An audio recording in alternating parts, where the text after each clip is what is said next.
What's up? Back here in this draft champions. Some more picks have been made. Pick 17 last time.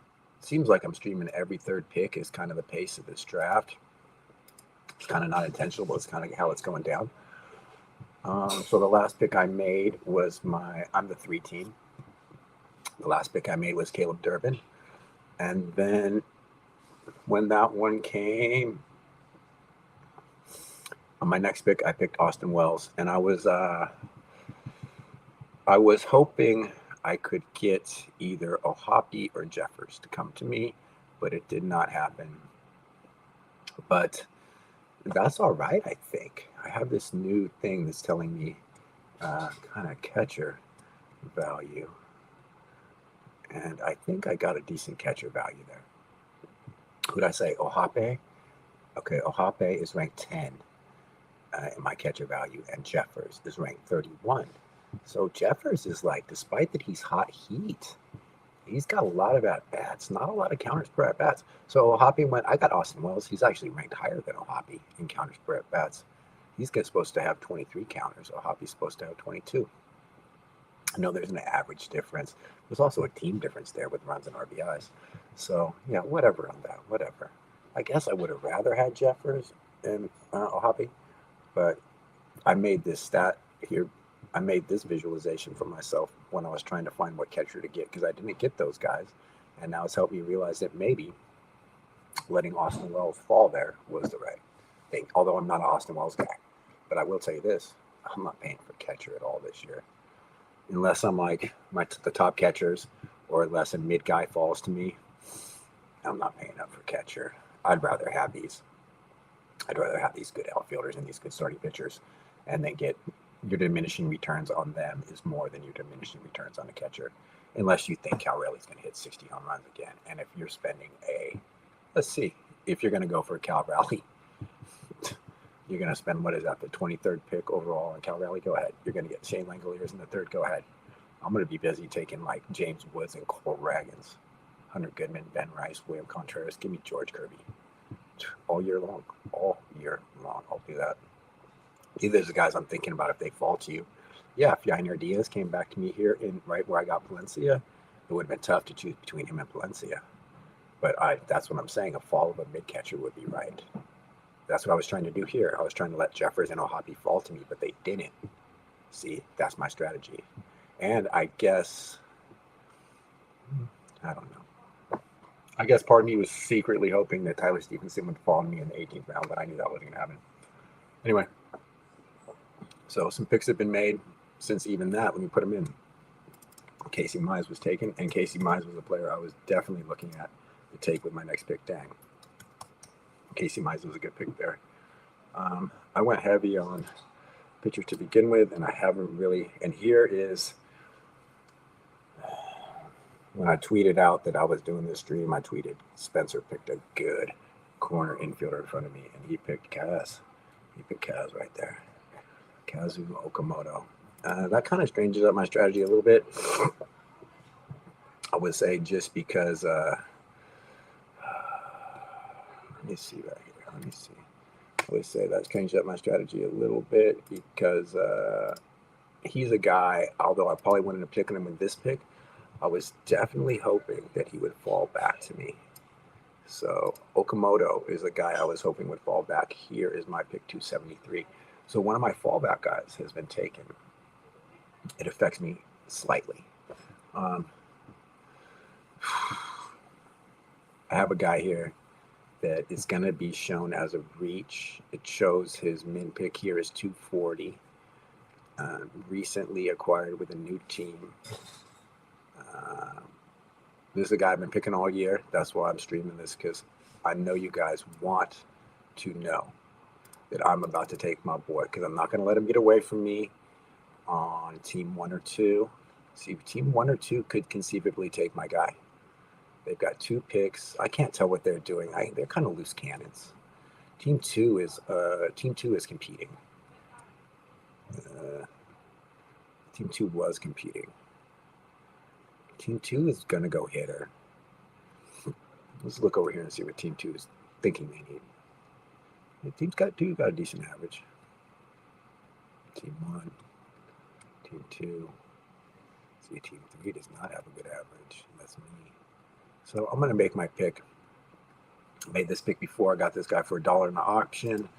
Was taking him in Gladiators before he signed with the hometown team, San Francisco Giants. And so I'm going to just go ahead and take him in the NFBC. His name is Luis Arias, and I've just drafted him. And I've just drafted him here as well. Now, that is probably above 80, below ADP, or however you want to put it. It's probably not going to show as the value pick. But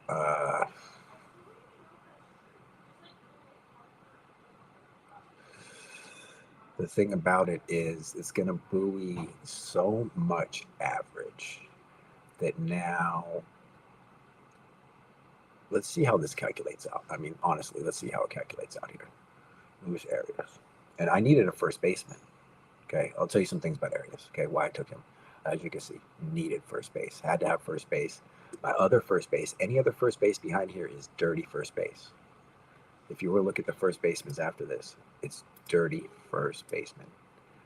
And you can, but the thing about that is you can also probably get these power third baseman corners later on. So no distinction there between first baseman later on. So we'll have to take a first baseman that pops there. Now that's a -7 value pick in my system. But let's see what it did to my rankings. Oh my God. That's what I'm talking about. That's what I'm talking about. Look at my average, 257. All right, I know there's some picks to be had in these next rounds. Wait a second. This thing's closing out. Is it closing out? Oh, dang. I thought I was ahead 3 picks. No, I'm actually behind 2 picks in first place now.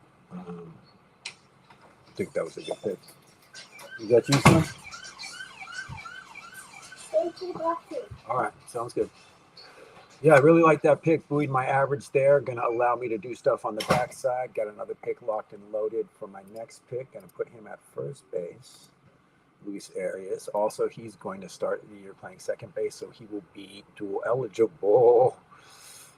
Got that. So I'm going to text Spencer and see if with Morgatti and Petrick pick up here, because they'll hit some picks. Maybe Spencer wants to jump in and talk about this next round, see how he's feeling about his team.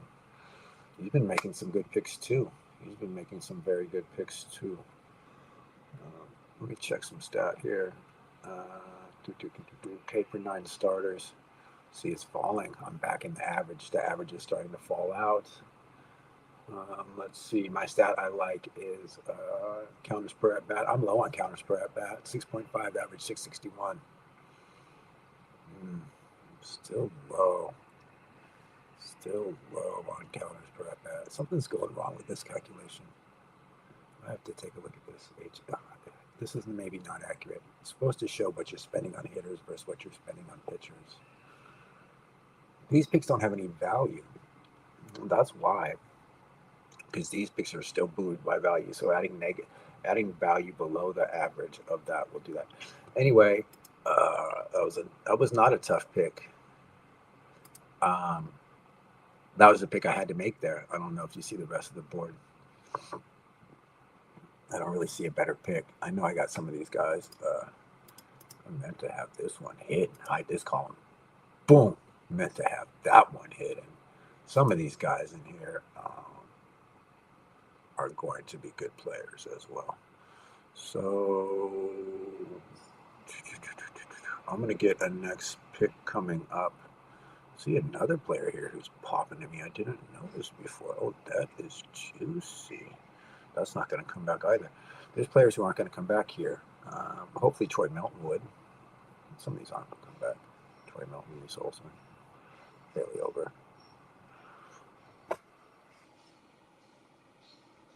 I know who my next pick should be, but I'm now looking at who my next pick is probably going to be. I don't know. Is that right? I'll have to look. But I'm happy with getting Luis Arias there to re-equalize my team. What do they have him for? Just that amount of runs and RBIs? No way. This has got to be old projections. I haven't changed these projections in a couple of days. This has got to be old projections. Man, that's popping. Does he have the most at-bats of anybody on my team? Damn near. Only person more is Taylor Ward with one more at-bat. I mean, Bobby Witt Jr.